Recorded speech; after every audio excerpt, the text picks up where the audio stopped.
RFM Midi. Il est 12h partout au Sénégal. Mesdames, Messieurs, bonjour et bienvenue au grand journal de la RFM. Tout de suite le sommaire. Souleymane Niang.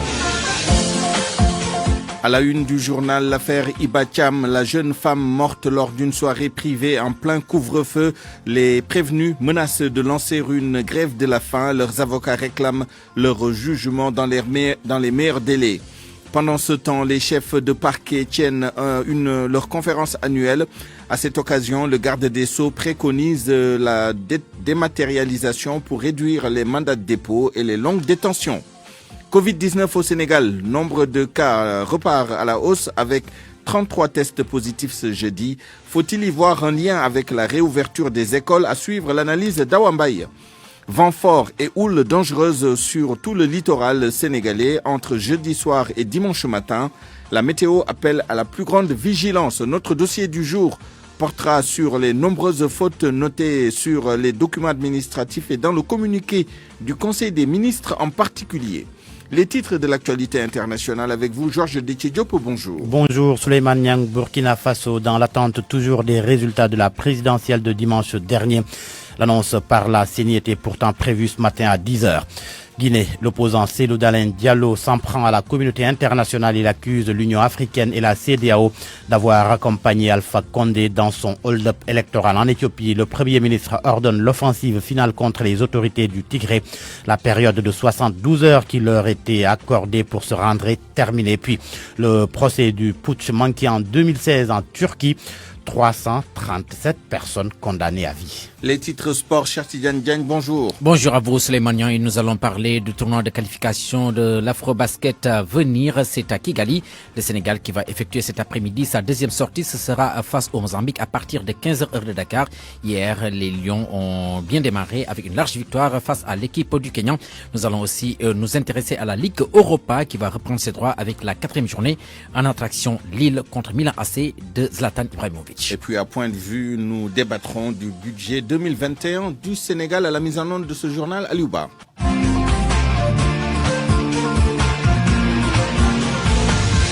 Souleymane Niang. Affaire Iba Thiam pour commencer. Dame Amar et compagnie menacent d'observer une grève de la faim.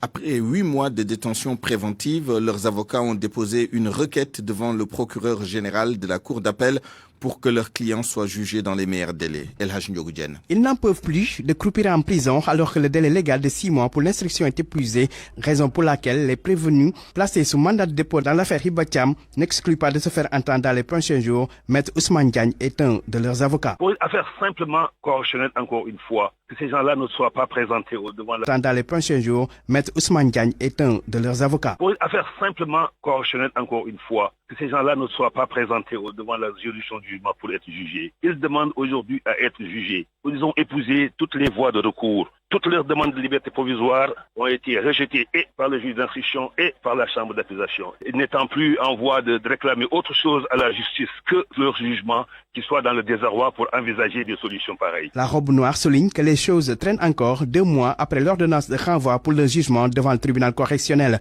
Les conseils des prévenus ont déjà saisi le parquet général. Aujourd'hui, l'information est clôturée. Nous avons à plusieurs reprises entrepris des démarches auprès du parquet régional qui est chargé d'enrôler les affaires qui ont fini d'être instruites.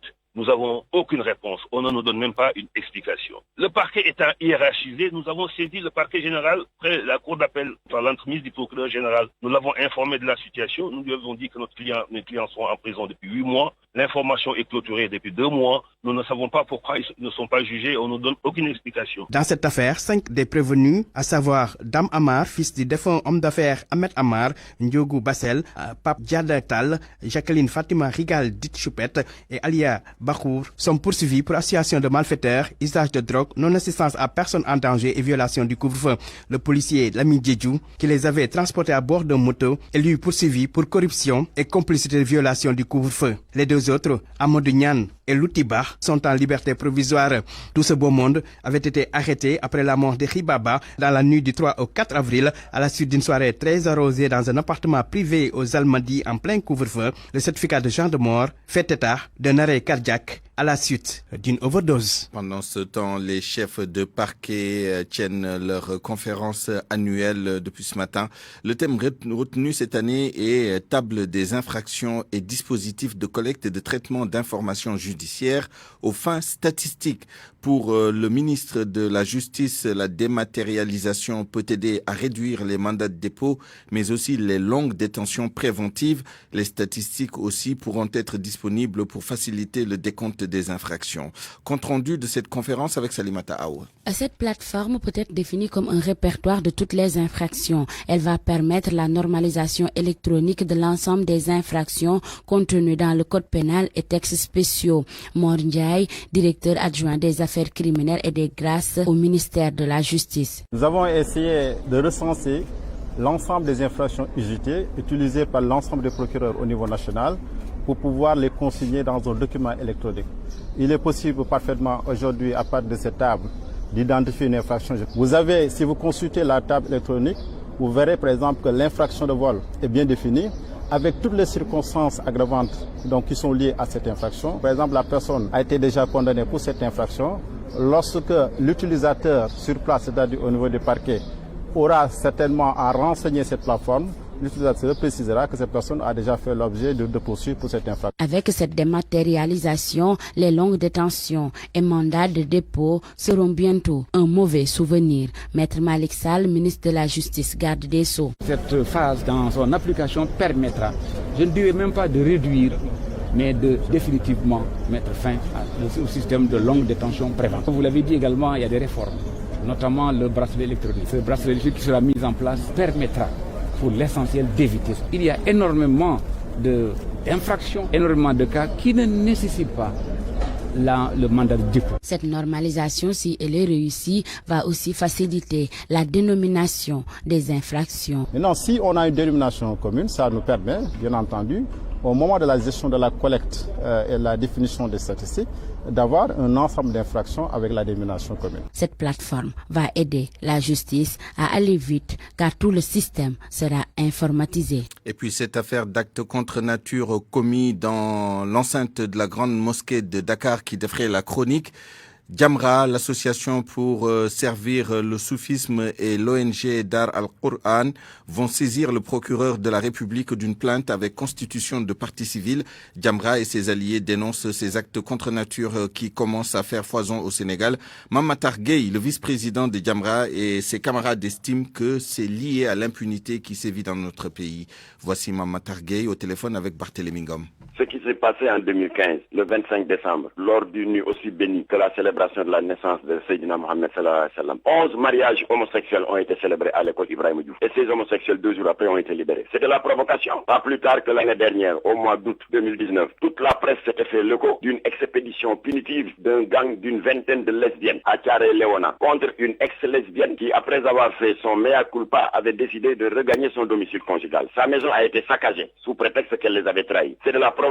Et le samedi 17 octobre dernier, la coupe a débordé parce que là, ce n'est plus 11 mariages homosexuels comme à Kaolack, mais c'est un mariage homosexuel mettant en scène 25 adeptes des unions contre nature. Et naturellement, la goutte d'eau qui a fait déborder le vase, c'est ce qui s'est passé ce lundi 23. Les homosexuels ne se contentent plus de provoquer à travers des mariages, mais à commettre leur abomination dans nos lieux de culte. Alors, nous en profitons pour alerter les organisations des droits de l'homme, pour leur demander fraternellement de changer leur communication, parce qu'on les entend souvent parler de oui, c'est des minorités sexuelles, mais une minorité doit éviter de provoquer une écrasante majorité. Et l'État également doit prendre sa part de responsabilité, parce que à force de faire la sourde oreille, on pousse les gens à vouloir prendre en charge ce problème. Mais la sourde oreille peut mener à tout. Alors nous, en ce qui nous concerne, nous avons décidé d'user de nos droits de croyants, parce que c'est un lieu de culte qui a été foulé aux pieds par cet acte sacrilège, de nous constituer partie civile et de porter plainte auprès du procureur. RFM, fréquence de modulation 94.0, la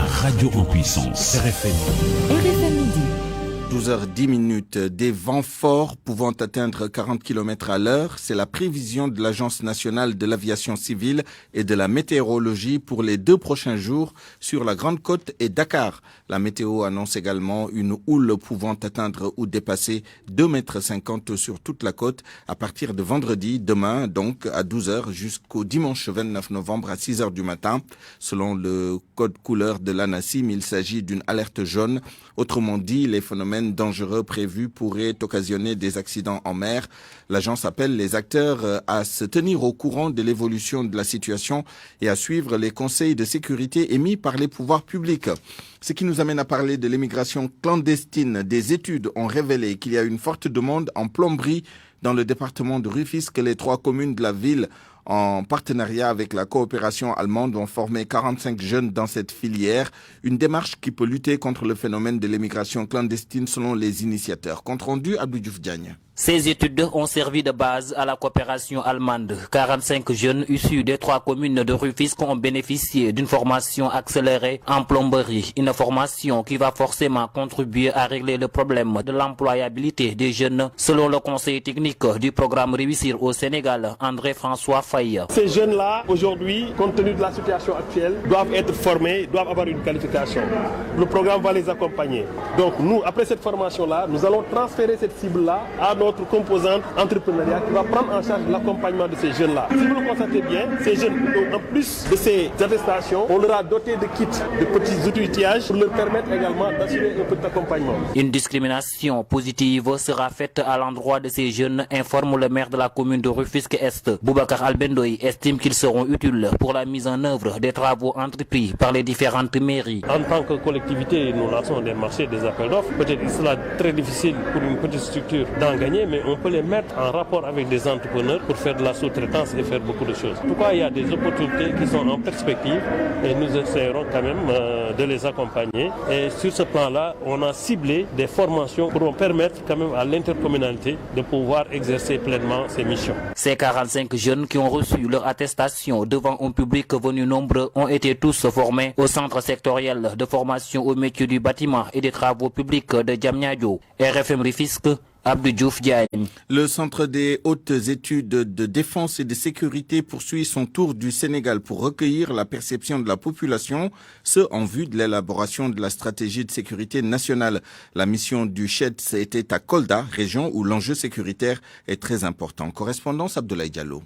Eu égard à sa position géographique, la région de Kolda réunit plusieurs facteurs qui pourraient compromettre la sécurité des personnes et de leurs biens. C'est pourquoi une mission du Centre des hautes études de défense et de sécurité est passée à Kolda pour recueillir la perception sécuritaire des populations. Le colonel Edouard Mbengue est le chef de la dite mission. Sur instruction du président de la République, dans le cadre de l'élaboration de la stratégie de sécurité nationale. La raison principale, c'est une mise en cohérence des stratégies sectorielles qui avaient été faites par les différents ministères. Et il y avait une nécessité de créer un document qui servirait de référentiel dans le domaine sécuritaire pour justement mettre en cohérence tous ces documents qui avaient été faits dans le cadre de l'architecture sécuritaire du pays. Le président donc a donné une vision qui a comme 3 principaux points: l'équité et l'égalité et l'émergence. Cette rencontre entre dans le cadre de l'élaboration de la stratégie de sécurité nationale. Vous savez, la notion de sécurité au niveau du Centre de hautes études de défense va au-delà de la simple préoccupation physique de la sécurité. Il s'agit, au regard de la multiplicité des insécurités, nullifier tout ce qui est insécurité sanitaire, insécurité alimentaire, insécurité environnementale et même culturelle. Et c'est pour ça, le président, conscient de ça, nous a demandé d'aller sur le terrain et recueillir la perception sécuritaire de population dans tous ces domaines-là. Eu égard à l'enjeu des questions sécuritaires, de pareilles rencontres sont également prévues avec des préfets de certains départements du Sénégal. RFM Kolda, Abdoulaye Diallo. Le bilan du jour du Covid-19 confirme une hausse légère mais continue du nombre de cas notés ces derniers jours. 33 cas positifs ont été annoncés ce matin, ce jeudi, 14 jours après la rentrée des classes. Y a-t-il un lien à Wambaye? Les chiffres montent. 33, c'est le nombre de cas positifs selon le bilan du jour communiqué par le ministère de la Santé. Sur 959 tests, le taux de selon le bilan du jour communiqué par le ministère de la Santé.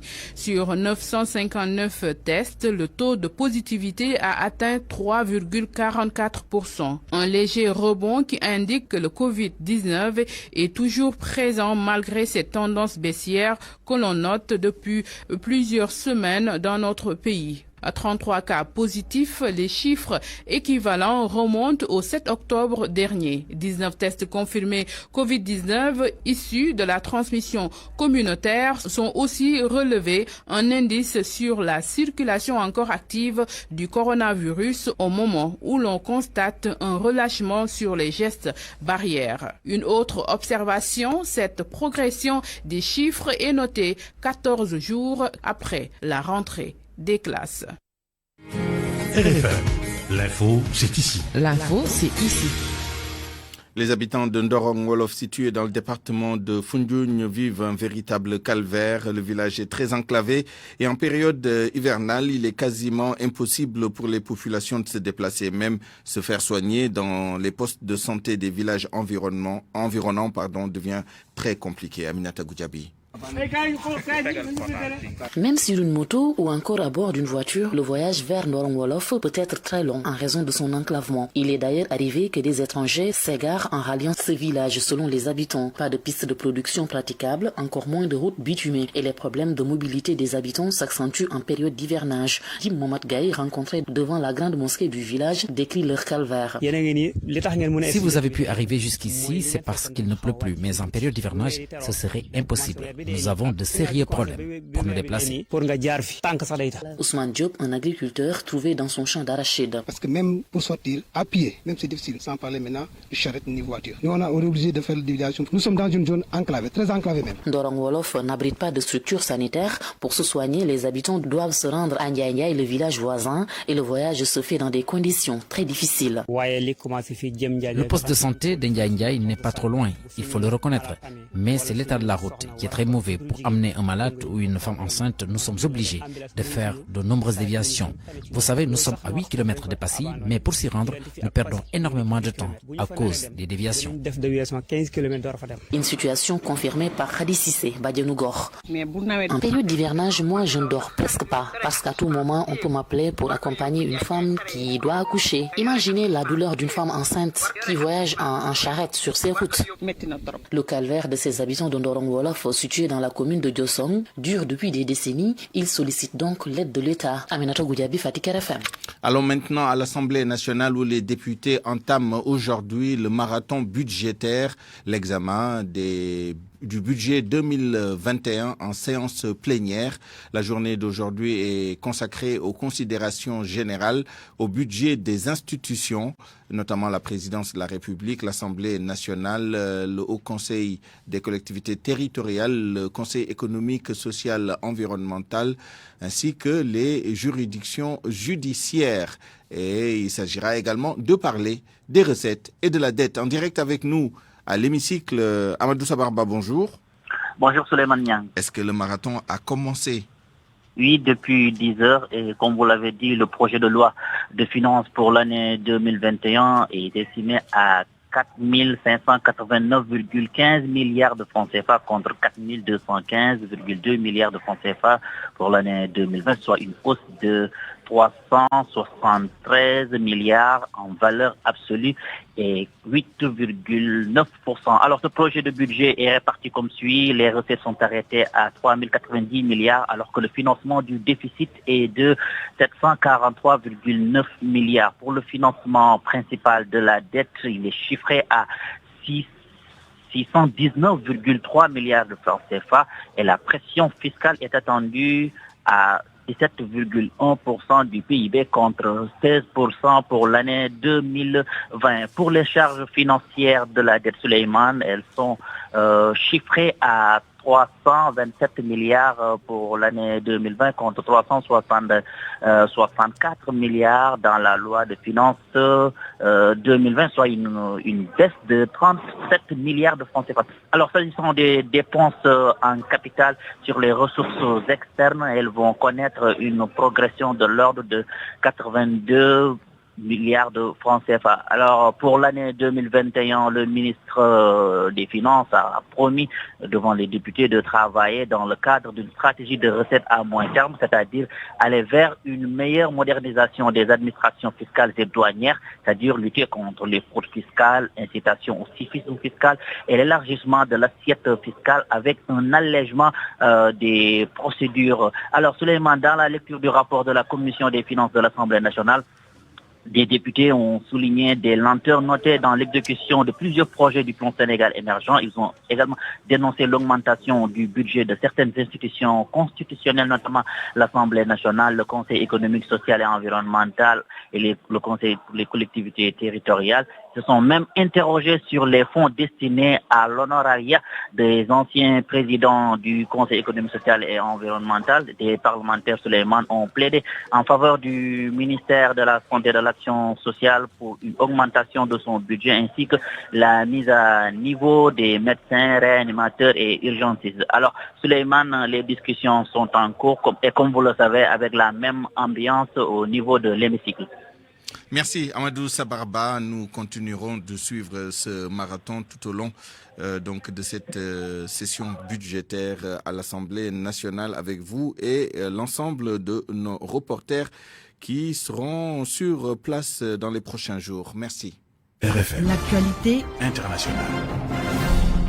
À 12h21, rebonjour Georges Déthié Diop. Rebonjour Souleymane Niang. L'actualité internationale d'abord au Burkina Faso. L'on attend toujours les résultats de la présidentielle de dimanche dernier. Hier, la Commission nationale électorale indépendante avait annoncé que leur publication allait avoir lieu ce matin à 10h. 13 candidats étaient en liste, dont le président Roch Christian Kaboré. La CENI s'était lancée en défi, publier les résultats dès le lendemain du vote. L'une des raisons du retard de l'annonce est la suspension de la proclamation des résultats lundi, après le retrait de plusieurs membres de l'opposition siégeant au sein de la CENI. Ils protestaient contre une entorse aux règles fixées par la loi électorale, le double comptage à la fois manuel et électronique. En Guinée, l'opposant Cellou Dalein Diallo charge la communauté internationale. L'Union africaine et la CEDEAO notamment, le patron de l'UFDG, l'Union des forces démocratiques de Guinée, accuse ces organisations d'avoir accompagné le président Alpha Condé dans son hold-up électoral. Cellou Dalein Diallo, que je vous propose d'écouter, il en veut toujours à la communauté internationale.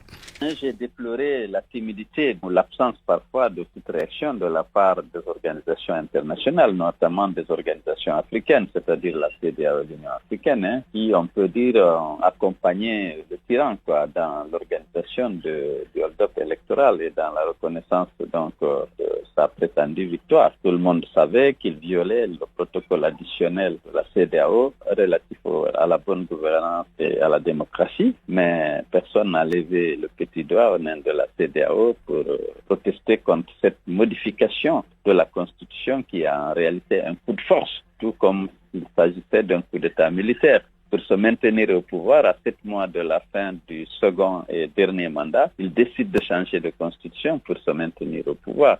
Ça n'a pas été apprécié par le peuple de Guinée et qu'il a sanctionné sévèrement dans les urnes. Malheureusement, comme ceux qui en dernier ressort comptent le vote et proclament les résultats sont sous son contrôle, il a ignoré complètement la vérité des urnes et s'est fait proclamer donc vainqueur. La communauté internationale n'a pas réagi, bien sûr, ni au coup d'État constitutionnel qui a consisté à changer de constitution pour se maintenir au pouvoir, ni au coup d'État électoral qu'il a organisé le 18 octobre dernier. Donc là, voilà, c'est ça. Nous avons un problème de fonctionnement de nos organisations sous-régionales et continentales, la CEDEAO et l'Union africaine en particulier, en tout cas par rapport à la défense de la démocratie, de l'état de droit et des droits humains. Hier à l'Abbé, les forces de l'ordre ont dispersé une manifestation de partisans de Cellou Dalein Diallo. Selon l'AFP, l'agence France Presse, une vingtaine de personnes ont été blessées, un nombre indéterminé de manifestants arrêtés et conduits à la gendarmerie ou dans un camp militaire de la ville. Le gouvernement a annoncé dimanche l'interdiction jusqu'à nouvel ordre des manifestations en invoquant la pandémie de Covid-19. En Éthiopie, le Premier ministre ordonne l'offensive finale contre le Tigré. Abiy Ahmed a indiqué sur son compte Facebook que l'armée a reçu l'ordre de mener la dernière phase de l'opération lancée contre les dirigeants du Front de libération du peuple du Tigré. Il ajoute que la période de 72 heures accordée au TPLF pour se rendre pacifiquement est désormais terminée et la campagne de rétablissement de l'ordre est entrée dans sa phase finale. En Turquie, un tribunal d'Ankara a condamné 337 personnes, dont des officiers et pilotes de l'armée de l'air, à des peines de prison à vie. C'est à l'issue du procès en lien plutôt avec une tentative de putsch ayant visé en 2016 le président Erdogan. 60 personnes ont été condamnées à diverses peines et 75 acquittées. Près de 500 personnes étaient jugées dans le cadre de ce procès. Et pour terminer, aux États-Unis, le président Donald Trump a gracié son ancien conseiller à la sécurité nationale, Michael Flynn. Le général à la retraite avait plaidé coupable en 2017 d'avoir menti au FBI lors de l'enquête sur l'ingérence russe dans les élections présidentielles de 2016. À 12h25, merci Georges Détier Diop. Parole aux auditeurs. L'actualité, qu'en pensez-vous? Moi, je pense que vous devez. Réagissez dans nos éditions d'information sur l'actualité. Bonjour. Du lundi au vendredi, vous avez la parole sur RFM. Point de vue tout à l'heure sur le budget 2021 du Sénégal. Comme vous le savez, le marathon budgétaire en séance plénière commence ce matin et nous en discuterons avec M. Moubarak Lo, directeur général du bureau de prospective économique, et le professeur Thierno Thioune, économiste, directeur du centre de recherche et de formation pour le développement économique et social. RFM Sport. Rebonjour et bienvenue à vous, cher Tidiane Diagne. Merci à vous, Souleymane. L'actualité des sports, les Lions effectuent cet après-midi leur deuxième sortie au tournoi de Kigali. Ce sera contre le Mozambique. Un tournoi qualificatif à l'afro-basket masculin est prévu pour l'année prochaine. Hier, à l'entame de ce tournoi, le Sénégal a largement battu le Kenya en ouverture.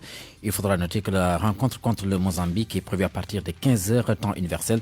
L'ambition est claire, enchaînée avec un deuxième succès. Sodakia. Le Sénégal a fait une bonne entrée en matière pour ce tournoi qualificatif de Kigali. Mais le sélectionneur avertit ses joueurs par rapport à la deuxième sortie face au Mozambique qui a perdu son premier match contre le Kenya. Boniface Ndong. Le Mozambique, donc c'est aussi une équipe dangereuse. Tu vois, dans cette compétition, il faut toujours respecter les équipes. Donc ils viennent de perdre contre l'Angola, mais bon, ils ont de bons joueurs, ils ont de l'énergie. Donc ça pousse. L'important pour nous, c'est de s'améliorer. On va essayer de visualiser le match qu'on a, de corriger des choses et surtout de mieux travailler en attaque et en défense. Les joueurs sont conscients de la situation. L'un des meneurs des Lions, Hassan Si, confirme. C'est un autre match. Il ne faut pas se voiler la face. Le Kenya est un peu plus faible que la Mozambique. Il faut rester concentré, être agressif, diminuer les pertes de balles par rapport au match aujourd'hui. On ne se fera pas de soucis par rapport à ça. Avec sérénité, confiance et concentration, tout ira bien. On est un groupe soudé et puis on verra, on prend match par match. Certes, le Sénégal a gagné son premier match avec 38 points d'écart, mais cela ne veut pas dire que le reste de la compétition sera facile, estime le pivot. Le Sénégal a gagné son premier match avec 38 points d'écart, mais cela ne veut pas dire que le reste de la compétition sera facile, estime le pivot Pape Abdobadji. Ouais, la suite, je pense qu'on va essayer de continuer comme ça. Parce que, ok, moi, je ne vais pas dire que Kenya est la meilleure équipe. Non. Il y a Angola, il y a Mozambique. Donc, je pense que le plus dur reste à venir. Donc, je pense qu'on doit continuer à travailler dur. Et aussi, c'était pas facile de gagner le match facilement parce qu'on n'a pas eu d'entraînement. On avait eu que des shoots, tu vois. Donc, on n'avait pas le temps de jouer contre nous. Donc, c'est pour cela le début a été difficile. Donc, j'espère qu'elle va fixer les choses pour qu'on puisse essayer de gagner les matchs facilement. Ouais. Face au Sénégal cet après-midi, le Mozambique va essayer de prendre sa revanche sur la lourde défaite 80-49 encaissée il y a 3 ans au FIBA Afrobasket. Sodekam, 15h donc entre le Sénégal et le Mozambique. À l'instant, c'est le Kenya qui a été battu hier par le Sénégal qui joue contre l'Angola.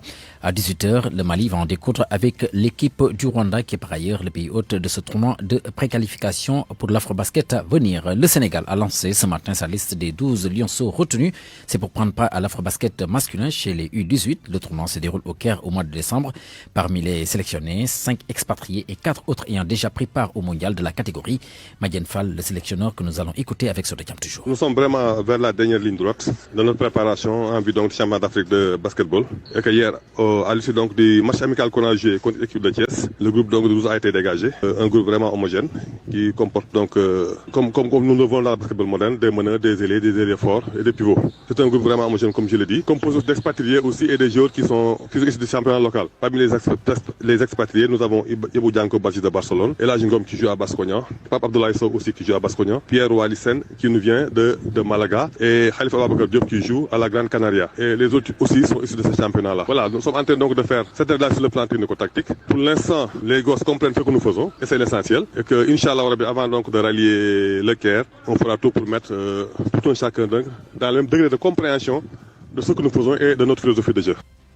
Ouais. Alors, les hommages se multiplient au lendemain de la mort de Diego Maradona. Et c'est Peter Shilton, le portier anglais du fameux quart de finale de la Coupe du Monde 1986, gagné par l'Albi Céleste contre les Freelines 2-1. Il s'est dit ému par la mort de la légende argentine, non sans regretter le fait qu'El Pibe de Oro ne soit jamais plutôt excusé pour sa main volontaire sur le premier but argentin et la première de ces deux réalisations. Ma vie a longtemps été liée, a-t-il dit, à celle de Diego Armando Maradona et pas de la manière que j'aurais souhaité, mais je suis attristé d'apprendre son décès à un si jeune âge. Il était sans aucun doute le plus grand joueur que j'ai jamais affronté et mes pensées vont à sa famille, a-t-il indiqué dans un entretien. Ce que je n'aime pas, c'est qu'il ne s'est jamais excusé, jamais à un moment qu'il dit avoir triché et qu'il aimerait s'excuser au lieu de ça.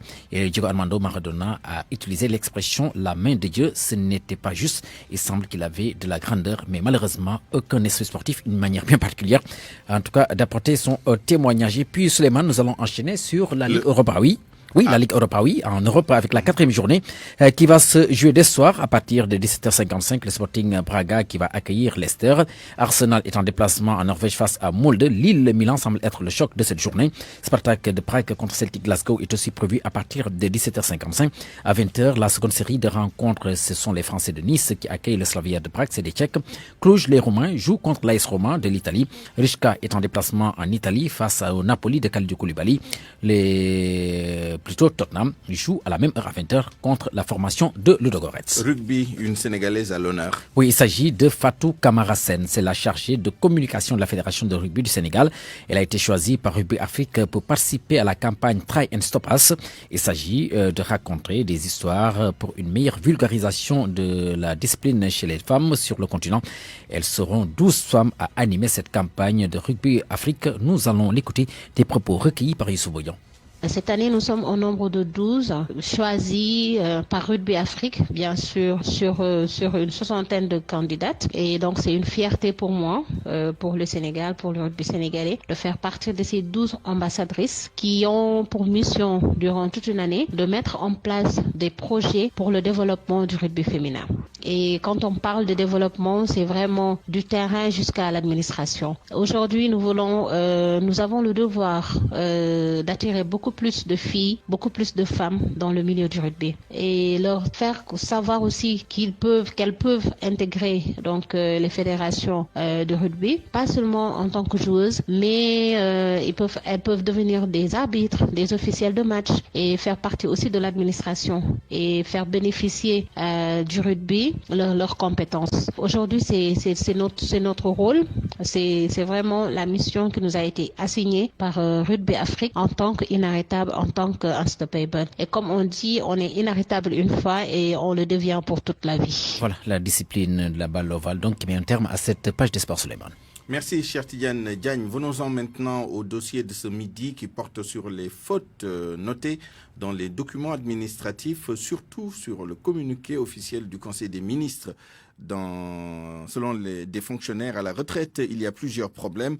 Maîtrise la langue française, manque de formation et de rigueur, mais aussi une absence de sanctions de la part de la haute autorité de l'État. C'était inimaginable sous Senghor, un dossier réalisé par Anna Rocha. C'est le document le plus attendu de la semaine, le communiqué officiel du Conseil des ministres. Mais chaque mercredi, c'est le même constat. Le document est truffé de fautes d'orthographe, de syntaxe et des majuscules plus qu'il n'en faut. Les puristes de la langue française n'en peuvent plus. Abdou Fouta Diakhoumpa est fonctionnaire à la retraite, formateur à l'université Cheikh Anta Diop de Dakar. J'ai horreur des fautes, surtout des fautes qui peuvent être évitées. Mais je crois que c'est le niveau de français de ceux qui rédigent qui pose problème. Parce que sous Senghor, ceux qui avaient le COP parlaient mieux français que ceux qui ont le bac à l'heure actuelle. Cela veut dire simplement que la maîtrise de la langue française pose un énorme problème au Sénégal. Cela est dû à deux faits. Le système d'enseignement, mais aussi parce que les Sénégalais ont banalisé les fautes. Un administrateur civil à la retraite ayant requis l'anonymat explique lui au bout du fil que les gens commis actuellement à cette tâche n'ont pas le cursus nécessaire. Mais le problème est général selon Abdou Fouta Diakhoumpa. Le manque de sérieux de certains fonctionnaires, j'ai dit, mais ils viennent de la CGT sénégalaise. Si la CGT sénégalaise dans son ensemble ne met plus la rigueur et le sérieux en haut de l'échelle des valeurs sociales, mais on a un problème. Mais à la présidence, ce sont des Sénégalais. Si, au fond, nous ne sommes pas rigoureux, mais nous produirons des œuvres peu rigoureuses. En tout cas, cette situation aurait été inimaginable sous l'ère Senghor. L'ancien président de la République avait même pris en 1975 un décret relatif à l'emploi des majuscules dans les textes administratifs. Nous, les vieux fonctionnaires, nous savons que les textes écrits sur Senghor sont meilleurs que les textes écrits sur Wade. Quiconque le conteste, on peut lui donner la preuve. La deuxième chose, c'est qu'il faut comprendre que le président de la République aussi ne peut pas gérer des détails. C'est aux responsables qui sont sous son autorité qui doivent agir de telle sorte qu'on ait la qualité partout. Et en dehors des fautes de français, la longueur des phrases elle-même pose problème. Elle brouille complètement le message. RFM, la presse du jour. La revue de presse signée Georges Détié Diop. Des nouvelles de Seydina Fall Bougazeli. L'observateur révèle que l'ex-député est encore dans le viseur de la justice. Selon le journal, le dossier de l'affaire de faux billets présumés est relancé avec la délégation judiciaire que le doyen des juges a confiée à la section de recherche de la gendarmerie pour l'identification de deux supposés complices de Bougazeli qui est en liberté provisoire. Dans le secteur de la justice toujours, avec l'affaire Souleymane Teliko, Wolf Quotidien informe que le 30 novembre prochain, devant la Cour suprême, 15 magistrats vont statuer sur le dossier. Ils vont arbitrer le bras de fer opposant la tutelle au président de l'UMS suite à la sortie médiatique de ce dernier sur l'affaire Khalifa Ababakar Sall, affaire dans laquelle il est accusé d'avoir jeté le discrédit sur la justice. Wolf indique que sur cette liste de 15 magistrats figurent 12 chefs de cour. En attendant qu'ils statuent, l'Union des magistrats sénégalais annonce déjà une saisine de la Cour de justice de la CEDEAO si son président est condamné par le Conseil supérieur de la magistrature. C'est ce que nous apprend en tous les cas Source A. Les Échos, pendant ce temps, informent que le dossier des appels entrants va enfin être jugé 7 ans après. Selon mon confrère, le doyen des juges d'instruction en a définitivement terminé avec l'affaire Ndongo Diaw depuis le 7 juillet et a rendu une ordonnance de renvoi. Sur les 4 personnes inculpées, au tout début de l'histoire, 3 ont été renvoyés pour jugement, dont l'ancien directeur général de l'ARTP. Ils doivent répondre des chefs de détournement de deniers publics, concussion, corruption passive, entre autres. En politique, le 3e mandat fait plus que jamais débat. Cela à la faveur d'une requête du frère du chef de l'État. Selon le quotidien, Aliou Sall a sollicité des prières de Serigne Abdouaziz Mbacké, khalife du défunt Serigne Bassirou Bara. Des prières pour un 3e mandat avant de se raviser. C'était lors de la cérémonie de baptême du lycée de Pikine ex-Canada. Le 3e mandat, justement, enquête dans une interview avec Ismaïla Madior Fall a abordé la question. Réponse du constitutionnaliste, par ailleurs ministre d'État à la présidence de la République. Pour en avoir beaucoup parlé, je n'en parle plus. Entre autres sujets abordés dans l'entretien, les locales, leur couplage avec les législatives, le remaniement, sa promotion, sa candidature à la mairie de Rufisque. Alors qu'enquête s'entretient avec Ismaïla Madior Fall, ministre d'État à la présidence. L'AS met à sa une photo du président lui-même. L'AS souligne que Macky Sall n'est plus dans une logique d'attendre les attaques de l'opposition pour se défendre. Pour vulgariser sa vision et montrer ses réalisations aux populations, il a porté son choix sur une équipe d'une trentaine de jeunes de l'APR en vue d'accomplir cette mission. Mais de l'avis de mon confrère, certains appréhendent cette équipe dont le coordinateur désigné est Biram Faye, directeur général de l'agence de sécurité de proximité, comme une armée pour mener les combats politiques du chef de l'État, dont celui du 3e mandat. Et dire que des jeunes du parti présidentiel ont mis en place un collectif des authentiques militants de l'APR.